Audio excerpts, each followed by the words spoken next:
fly over the rainbow. Why, oh why can I?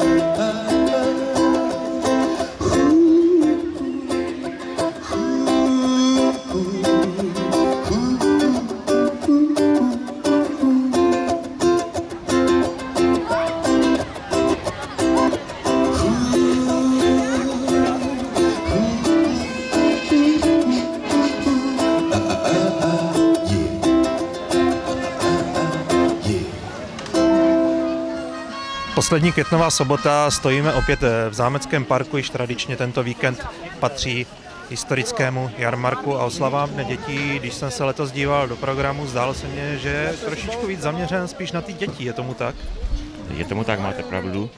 My jsme si říkali, že letos oslavíme ten dětský den trošku víc, ale máme tu program i pro dospělé. Tu vám říct, že právě pane mistrál konec nutných her a slávku zadul nejsilnější zvánku mistrál.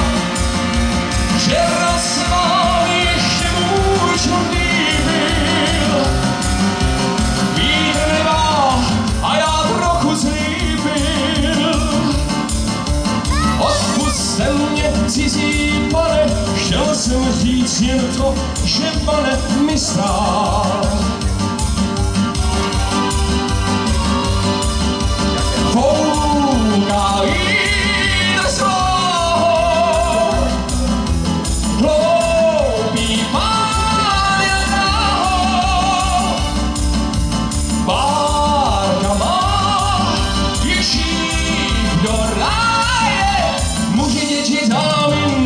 S námi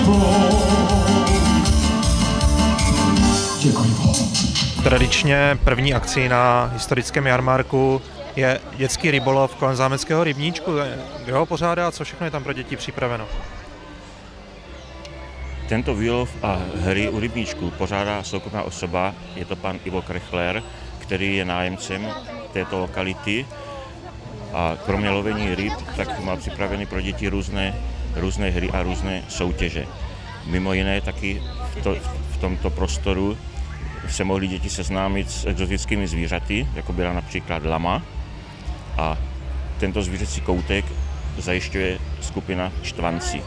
Dále s námi spolupracují hasiči, je to sbor dobrovolných hasičů z Klepačova, kteří jednak slouží jako požární hlídky a jednak nám pomáhají s organizací a pořadatelskou činností. Program dnešního dne probíhal v podstatě na 3 scénách.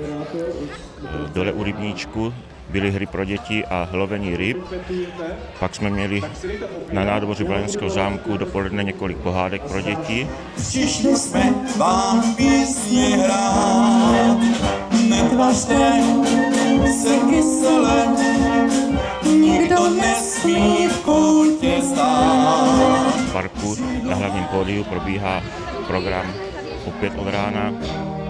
10 hodin hrála Dechová Poplansko, 240 nové scénky Felixe Holzmana.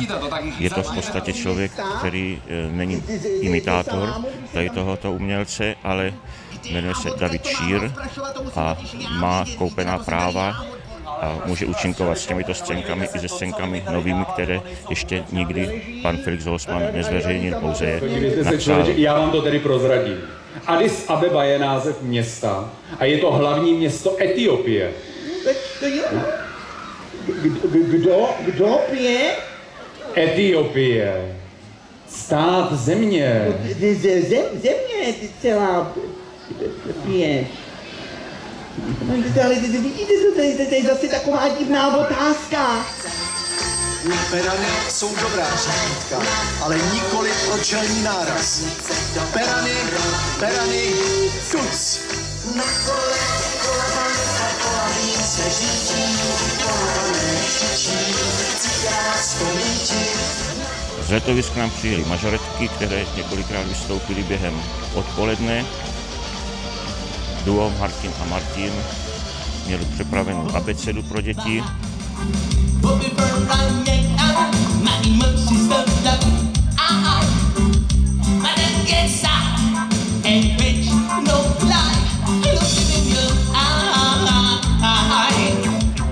vystoupil zde dětský folklorní soubor Drahánek se svými jednotlivými složkami. Bohužel měli jsme pozván bosenský soubor, ale vzhledem ke katastrofě, která Bosnu postihla, tak nemohl přijet. V 16:10 bude na pódium pohádka pro děti v podání základní umělecké školy Blansko.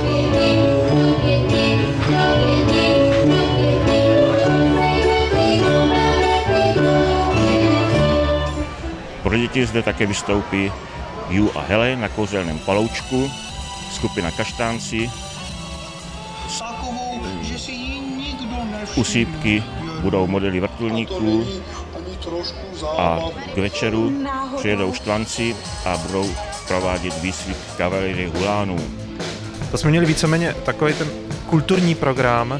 Zůstaňme ještě chvilku u těch dětí, vidím tady spoustu atrakcí kolem dokola. Co všechno tady pro ně bylo připraveno, co všechno si mohli vyzkoušet?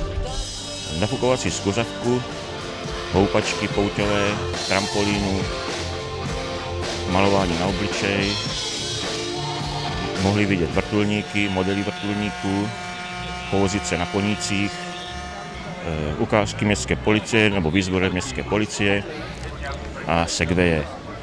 No a ještě by se našlo něco dalšího určitě.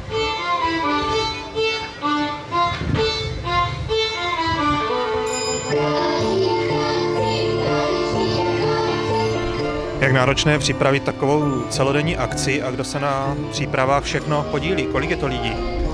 No, náročné to je, ale protože už je to x ročník a děláme spoustu takovýchto rozsáhlých akcí, tak už je to spíše rutinní záležitost a výběr programů. No, na přípravách této akce se podílí jednak všichni pracovníci kulturního střediska a jednak spoustu lidí, kteří nám pomáhají jako brigádníci, protože tato akce je poměrně náročná na vybavení, to znamená převážíme pódia, stavíme pódia, zastřešení, stánky a podobně. Jaký je zájem ze strany provozovatelů atrakcí a stánkařů? Stánkaři se musí hlásit na kulturním středisku a eliminujeme zboží, protože chceme, aby tady na této akci byli stánkaři, kteří mají buď dobové výrobky, nechceme zde žádné textilie a podobně a chceme zde prostě zboží, které se sem hodí. Nejprve před krokem přicházejí do pulsu, později cval a nakonec kryst. Útok sevřené formace kopijníků i na počátku 20. století byl zbraní strašlivou, pokud byl takticky dobře použit.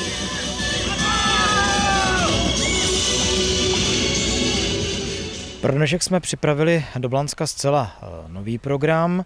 Je to výcvik hulánů rakousko-uherské armády z roku 1914, protože v letošním roce uplyne 100 let od začátku první světové války. Takže jsme se rozhodli i tohleto výročí trochu nějak divákům připomenout, takže uvidí Štvance vlastně v nejmladším dobovém provedení, jenom 100 let staré uniformy prvního hulánského pluku rakousko-uherské armády. Bude to vlastně program, který má ukázat divákům, jak probíhal výcvik jezdectva krátce před začátkem první světové války, když vlastně huláni se připravovali původně na návštěvu arcivévody Františka Ferdinanda d'Este, která nakonec se neuskutečnila, ale místo ní museli odjet bojovat do první světové války. Bravo!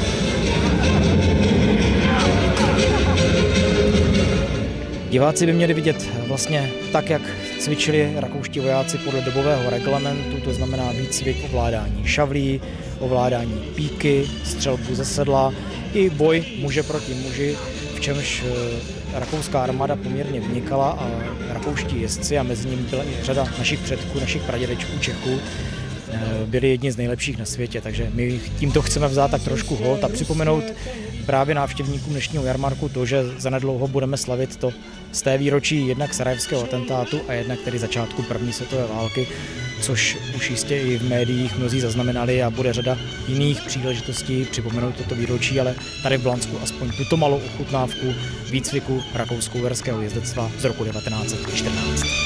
A tak se první hulánský pluk vydal na bojiště světové války.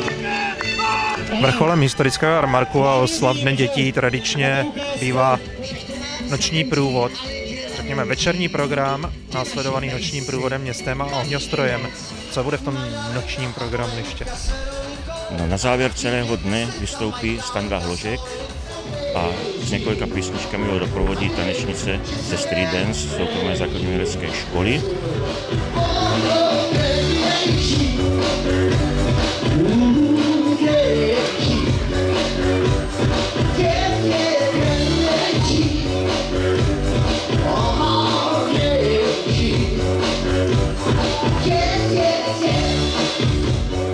Pak bude řazení průvodu, projdeme městem, tak jako obyčejně. No a z rotundy Blanenského zámku bude na úplný závěr odpálen slavnostní ohňostroj. Co se týká toho nočního průvodu, jakým způsobem zajišťujete lidi, kostýmované lidi do průvodu? Tak jednak paní ředitelka z Blanenského muzea zajišťuje půjčení kostýmů z divadla. Muzeum taky disponuje širokou škálou vlastních kostýmů. No a jsou i tací obyvatelé Blanska, kteří mají svoje vlastní kostýmy a přijdou v nich tento průvod podpořit. Takže není problém, aby kdokoliv, kdo má zájem, přišel a účastnil se takhle? Samozřejmě, kdo má kostým, může přijít. Není to nějak omezováno, nemusí se nikam hlásit, stačí pouze, když přijde.